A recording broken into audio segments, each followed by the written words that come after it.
Now the serpent was more subtle than any beast of the field which Yahweh Elohim had made. And he said to the woman, Did Elohim really say, You must not eat of every tree of the garden? And the woman said to the serpent, We may eat of the fruit from the trees of the garden, but of the fruit of the tree which is in the middle of the garden, Elohim has said, You shall not eat of it, neither shall you touch it, lest ye die. And the serpent said to the woman, You shall certainly not die, for Elohim does know that in the day that you eat of it, then your eyes shall be opened, and you shall be as Elohim, knowing good and evil. And when the woman saw that the tree was good for food, and that it was pleasant to the eyes, and a tree to be desired to make one wise, she took of its fruit, and did eat. She also gave some to her husband with her, and he did eat.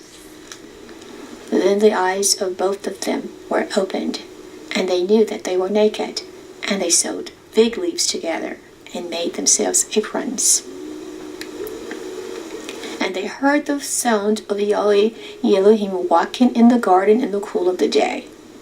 And Adam and his wife hid themselves from the presence of Yahweh Elohim among the trees of the garden. And Yahweh Elohim called to Adam and said to him, Where are you? And he said, I heard your voice in the garden, and I was afraid because I was naked, and I hid myself. And he said, Who told you that you were naked?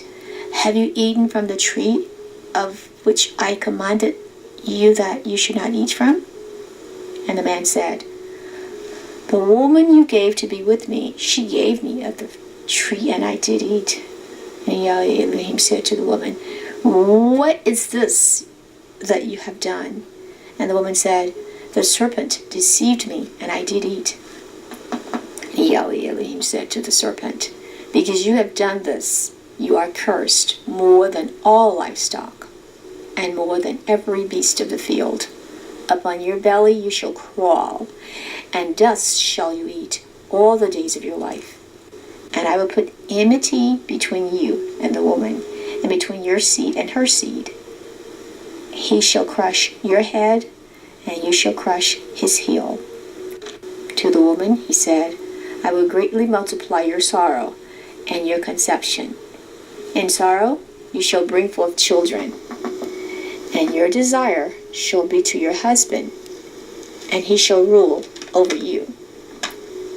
Unto Adam he said, Because you have hearkened to the voice of your wife, and have eaten of the tree of which I commanded you, saying, You shall not eat of it.